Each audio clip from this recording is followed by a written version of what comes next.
Meus irmãos, conforme prometido hoje pela manhã, hoje à noite daremos continuidade ao texto que meditamos mais cedo.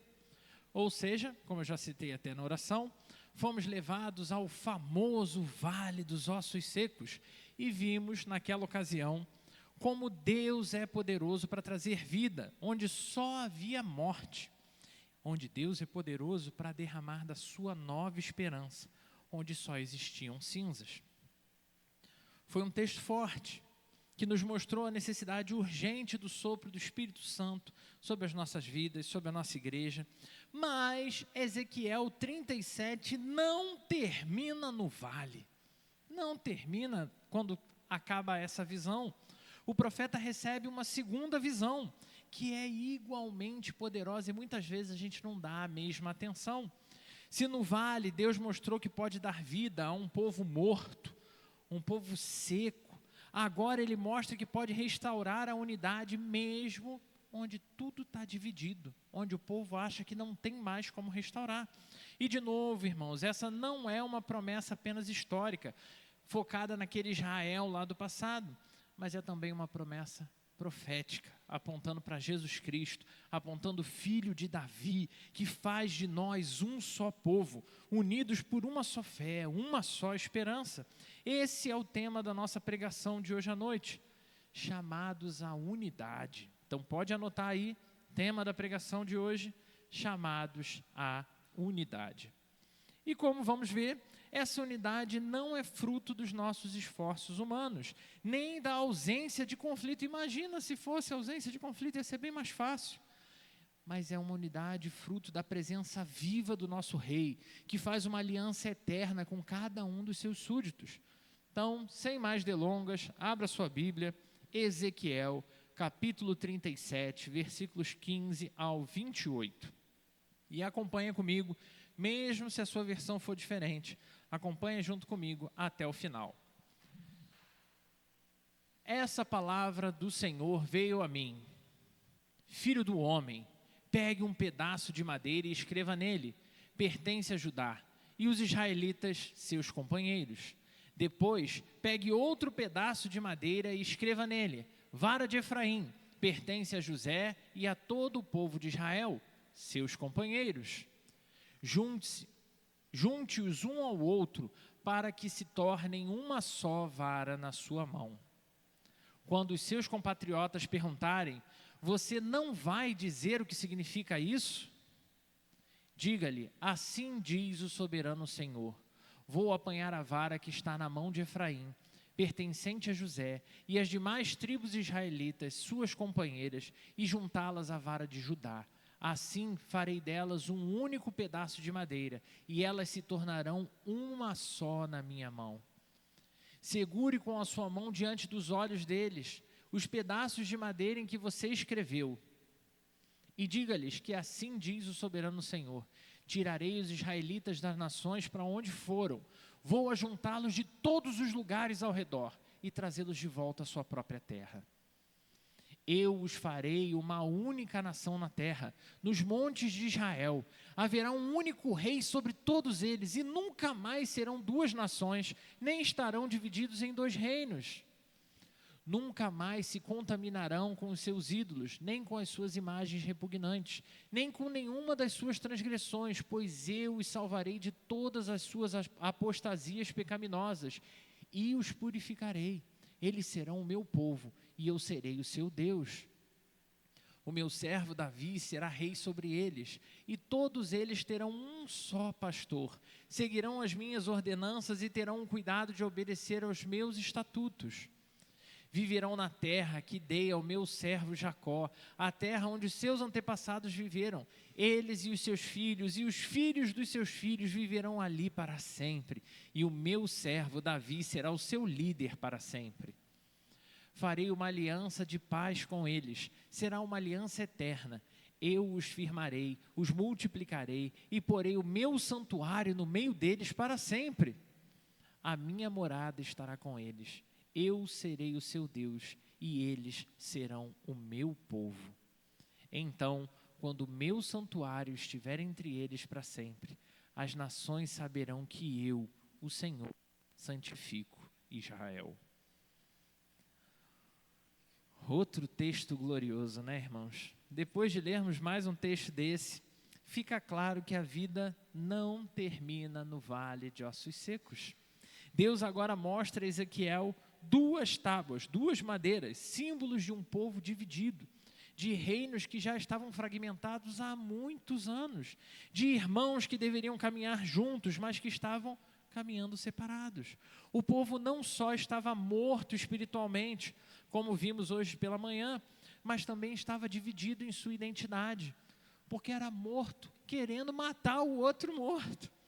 Por isso o Senhor manda que o profeta una as 2 tábuas de madeira em uma só, diante dos olhos de todo o povo. A mensagem que está sendo construída aqui é poderosa. Deus é aquele que não apenas é capaz de trazer vida onde não tem, mas também restaura a unidade. E é justamente esse o tema da nossa reflexão nessa noite, chamados à unidade. Mas repare, essa unidade não tem como nascer da diplomacia, nem de meros acordos humanos, nem da boa vontade dos nossos reis, dos nossos líderes e, no nosso caso, dos nossos presidentes. Ele acontece nas mãos de Deus, porque somente Ele pode tornar um só aquilo que se dividiu. Só Ele pode restaurar qualquer divisão que seja. Essa é a primeira lição desse texto e será o nosso primeiro ponto nessa noite. Unidade não é obra humana, mas divina. Anota aí. Ponto 1.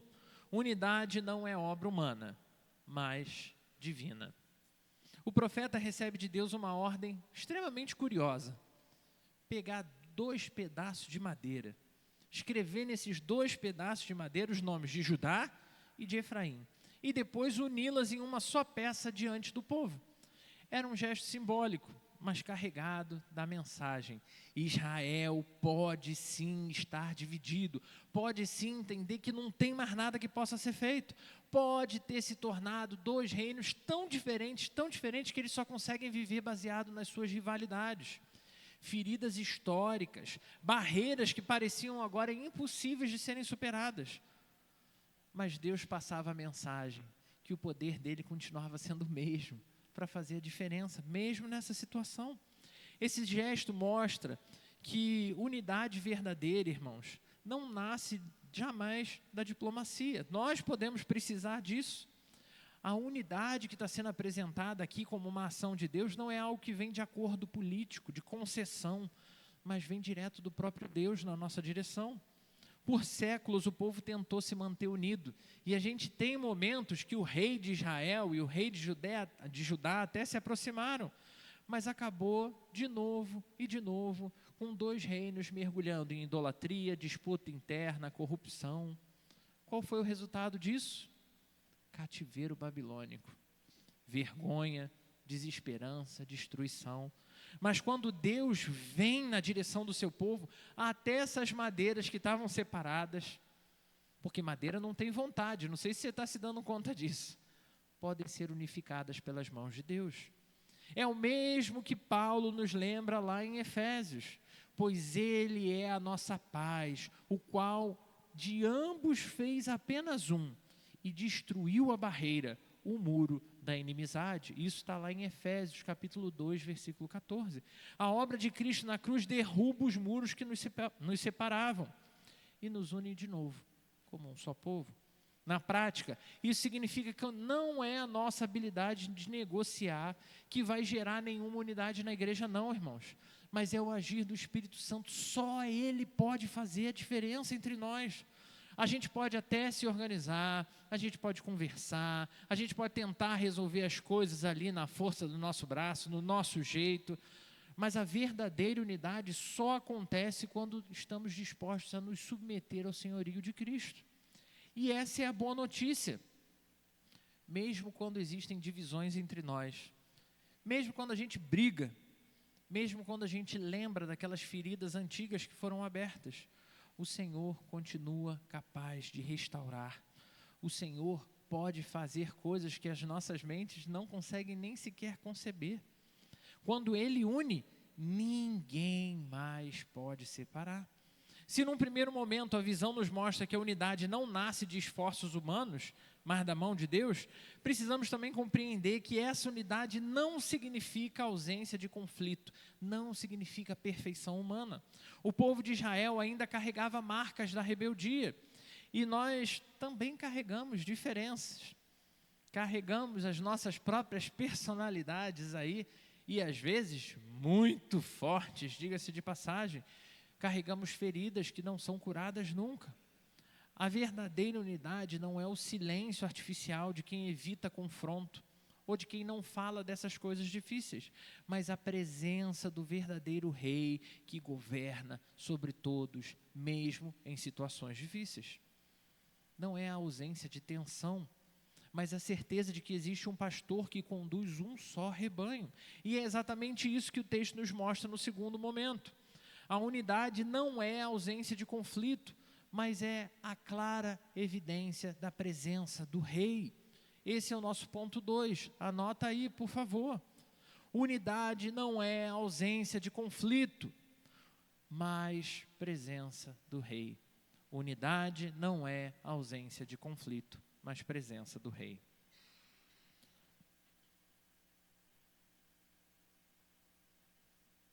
O texto continua, mostrando que aquelas madeiras unidas deveriam agora ser exibidas para todo mundo ver, como sinal de que Deus os faria um só povo novamente. Mas a gente não pode deixar passar despercebido. Essa unidade não viria de um tratado de paz entre Israel e Judá. Também não viria de um líder ultra carismático que ia convencer todo mundo que estava mal a agora se dar bem. A promessa é clara: o meu servo Davi reinará sobre eles, e todos eles terão um só pastor. Aqui está o coração do texto. A unidade não depende da ausência de conflitos, mas quem faz a diferença, quem manifesta essa unidade é o rei presente. Israel tinha dividido sua história em guerras civis, disputas entre irmãos, idolatria, ciúme, ressentimento. Humanamente, não havia mais nenhuma chance de reconciliação de novo. Mas Deus promete um pastor que governaria tudo e todos com justiça e amor. Essa promessa se cumpre em Jesus Cristo, o filho de Davi, o bom pastor que dá a vida pelas ovelhas, lá de João 10. Ele mesmo disse: tenho ainda outras ovelhas que não são desse aprisco. É necessário que eu as conduza também. Elas ouvirão a minha voz. E aí ele segue, no texto ainda de João 10. Elas ouvirão a minha voz e haverá um só rebanho e um só pastor. Nossa, tem tantas músicas tão lindas desse trecho. É nele, irmãos, somente nele que povos diferentes, culturas diferentes, pessoas tão diferentes são capazes de viver como um só corpo. Aplicando a nós, muitas vezes pensamos que a unidade significa nunca ter discordância, nunca ter atrito, nunca ter diferença. Mas isso não é unidade, isso é ilusão. É viver como se vivêssemos num lugar cheio de clones. Unidade não é uniformidade. Sempre haverá diferenças entre a opinião, diferenças de estilo, Um é do rock, outro é do pop, um é do funk. Não, funk não pode ser de Deus, Não, tem gente do funk também de Deus. Não pode ser baseado nas nossas preferências. O que nos une não é gostarmos das mesmas músicas, termos a mesma idade, fazermos as mesmas coisas, compartilharmos o mesmo estilo de vida. O que nos une é termos o mesmo rei, um mesmo pastor. Se Cristo não for o centro dessa relação, se Cristo não for o centro dessa igreja, a igreja vira só mais um clube, vira só mais um partido político, mais uma associação qualquer. Mas quando Cristo é o centro, até mesmo as nossas diferenças se tornam mais oportunidade da gente aprender, da gente crescer, da gente amadurecer. Porque unidade não é ausência de tensões, mas capacidade de caminhar juntos sob o mesmo senhorio. É a gente discutir, porque todo mundo quer o melhor para a igreja. Pensem como isso fala diretamente ao nosso tempo, irmãos. Vivemos num mundo altamente polarizado. Nossa, polarizado e por demais da conta. Onde tudo vira motivo de divisão. tudo é motivo de você excluir alguém da sua vida. Ficou difícil? Aperta o delete, acabou. Política, gostos pessoais, teologia, como a gente falou hoje de manhã, tudo pode virar arma nas nossas mãos. Mas o chamado do Evangelho é para olharmos para o único que pode nos governar com verdade, com graça. Só quando submetemos as nossas vidas ao verdadeiro Rei Jesus é que conseguimos permanecer unidos. Por isso a pergunta que o texto nos faz aqui é: quem é o centro da nossa vida? Quem é o centro da nossa igreja? Quem é o centro da nossa comunidade? Se for qualquer um ou qualquer coisa além de Cristo, a unidade será apenas de aparência. Será apenas algo frágil. Qualquer perturbaçãozinha já coloca tudo a perder. Mas se Ele for o nosso Rei, mesmo em meio às tensões, experimentaremos a verdadeira comunhão que nos é prometida. O que ainda precisamos enxergar é o que sustenta essa promessa do Senhor. Porque um povo pode até se reunir num momento específico para celebrar uma festa, para fazer um sepultamento, mas sem alicerce firme, logo volta a se separar, logo volta a se fragmentar. Afinal de contas, gente, é praticamente impossível prevenir divergências, contraste, divisão, conflito. Nossa! É por isso que Deus vai além. Ele promete não apenas unir e não apenas reinar, mas estabelecer uma aliança eterna com seu povo, firmada na sua própria fidelidade, porque se dependesse de nós, o negócio não ia durar. Uma unidade que não depende do humor, uma unidade que não depende das circunstâncias, mas da presença contínua do Senhor no meio do seu povo. E é isso que nos conduz ao nosso ponto final nessa noite. Unidade não é temporária, mas eterna. Ponto 3. Unidade não é temporária, mas eterna.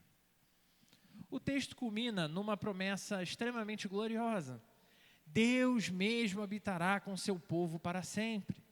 E ele diz: farei uma aliança de paz com eles. Será uma aliança eterna. Estabelecê-los-ei e os multiplicarei e porei o meu santuário no meio deles para sempre. Aqui não há espaço para nenhuma dúvida. A unidade não é um arranjo provisório. Não é um vamos nos unir para derrubar o outro ali e depois que ele cair a gente volta para a nossa briga. Não é isso. Mas uma realidade eterna sustentada pela presença do próprio Deus, conduzindo mesmo com as nossas diferenças.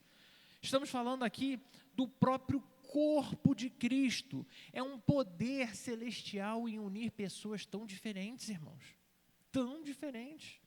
No Novo Testamento, Paulo traduz isso, ou essa promessa, para a igreja da seguinte forma: ora, lá em 1 Coríntios 12, 27, ora, vocês são corpo de Cristo, e cada um de vocês individualmente é membro desse corpo.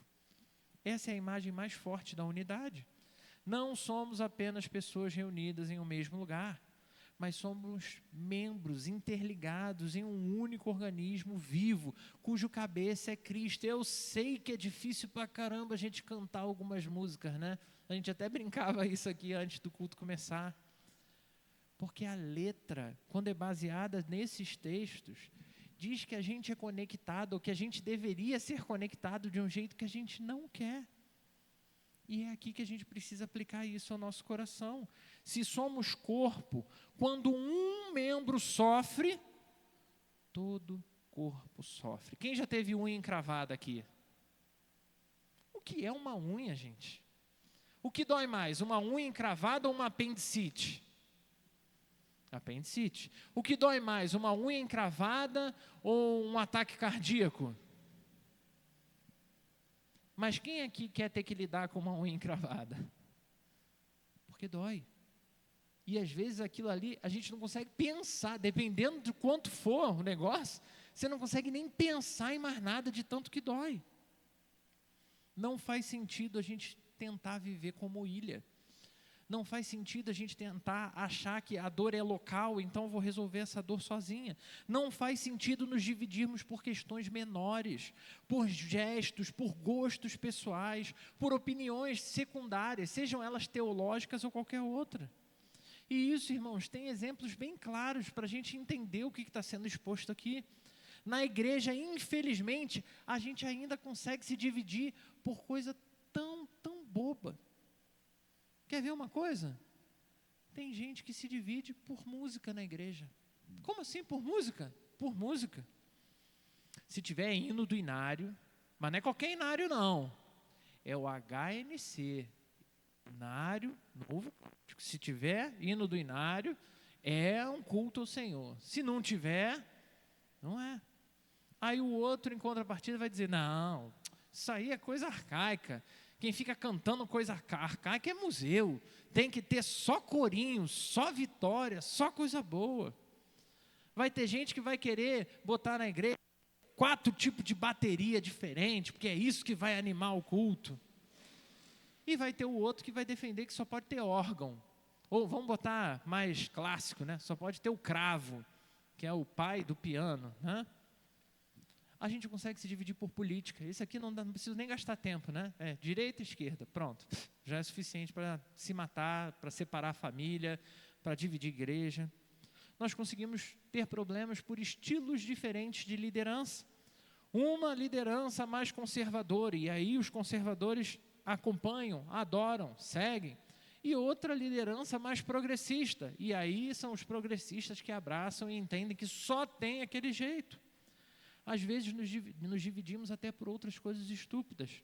Por exemplo, decoração do templo. Eu já vi gente deixar a igreja porque pintaram a parede da cor errada.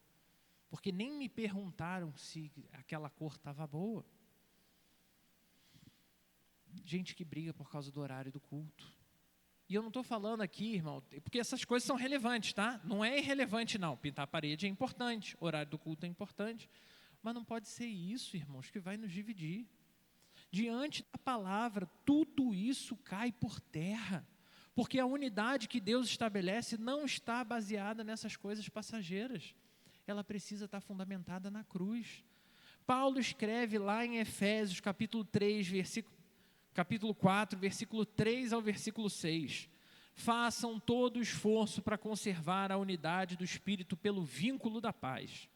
Há um só corpo, um só Espírito. Assim como a esperança para a qual vocês foram chamados é uma só. Há um só Senhor, uma só fé, um só batismo, um só Deus e Pai de todos, que é sobre todos, por meio de todos e em todos. Unidade não significa sermos iguais, mas significa que, mesmo na diferença, somos conduzidos pelo Espírito Santo a caminharmos juntos sob a mesma graça. Isso é o mesmo que dizer que buscamos unidade no essencial e respeitamos a diversidade no que não é essencial. Esse é o ponto que precisamos firmar de uma vez por todas na nossa consciência. Unidade no essencial. E o que é esse essencial? Porque também, né, vai que para você a cor da parede é essencial. Não é sobre isso. O que é essencial? O essencial é Cristo, homem, encarnado, vivo, Deus. O essencial é a cruz e o que ela representa para nós. O essencial é a própria palavra de Deus como instrumento vivo para transformar as nossas vidas. Nas outras áreas podemos ainda ser diferentes. E isso não precisa ser problema. O problema é quando transformamos as nossas preferências em rigor absoluto para o culto ao Senhor. Colocamos tudo nesse pacote, irmãos, e nos esquecemos do que realmente deveria unir a nossa marcha, que é o sangue de Jesus Cristo, o sangue que pagou o nosso preço na cruz. Porque Jesus é a verdadeira chave dessa unidade. Perceba que o texto termina com a promessa, versículo 28, o meu santuário estará com eles para sempre. Isso aponta nada mais, nada menos do que para Jesus Cristo, que se fez carne, que habitou entre nós. Ele é o Emanuel. Agora está dormindo, né? Por isso que ele não respondeu. Ele é o Emanuel, é o Deus conosco. Ele é a presença de Deus no meio do seu povo. É Ele quem nos dá vida, como a gente viu hoje de manhã, pela ação do seu Espírito, mas também quem nos une, irmãos, e quem mantém os nossos laços de união. Sem Cristo, a igreja se torna apenas mais um clubinho, como outro qualquer. Mas em Cristo, de verdade em Cristo, ela se torna a manifestação viva do reino de Deus. Ele é o centro que nos une, Ele é o rei que nos governa, Ele é o pastor que nos conduz, Ele é o Senhor que nunca nos deixará. E caminhando para o fim, de maneira, da mesma forma como a gente aprendeu hoje de manhã, não basta a gente seguir como uma igreja organizadinha, bonitinha. Precisamos da ação do Espírito Santo nesse lugar. Precisamos da ação do Espírito Santo nos nossos corações. Agora à noite aprendemos que não basta estarmos reunidos. Não basta a gente sentar do lado de alguém e a gente não está nem aí para o que a pessoa está enfrentando. Precisamos de Cristo entre nós, fortalecendo os nossos vínculos, dando a cada um de nós a conhecer o que é viver uma vida em unidade. E é aqui que está o desafio. Como igreja, como povo chamado a pertencer, precisamos crer e viver essa verdade. Não podemos mais seguir por aí como ossos secos espalhados. Não somos tribos rivais em disputa. Deus me livre e guarde. O que mais acontece é ouvir igreja citando outra igreja como concorrente, como se igreja fosse comércio. Gente, pelo amor de Deus, somos um exército da fé, vivificado pelo Espírito Santo de Deus, reunido em torno do Filho de Davi, o nosso Senhor Jesus Cristo. Que essa unidade seja de fato mais do que um discurso, que ela seja verdade, que ela seja prática, que aprendamos a amar uns aos outros, mesmo em meio às diferenças. Que a nossa cidade possa olhar para cada um de nós, olhar para a nossa igreja, e ver não apenas que a gente se reúne aqui nos dias e horários certos, que a gente tem um templo bonito, ou como já falaram aqui da igreja, que a igreja aqui é rica. Mais de um vizinho já falou, ali é aquela igreja rica. Deus, Deus é muito bom. Mas não somos nem um pouco ricos. Mas que sejamos reconhecidos como uma comunidade viva. Uma comunidade onde o amor é algo visível por todos. Onde a união é algo sério, e onde essa união é regida, conduzida e sustentada pelo amor do próprio Senhor. Porque ser unido não é igual a ser igual, e definitivamente não significa ser todo mundo da mesma forma, com a mesma roupinha, com os mesmos gostos, não significa ser inflexível. É sermos um só corpo, uma só família, um só povo que proclama: o Senhor está no nosso meio. Ele é o nosso Deus e nós somos o seu povo.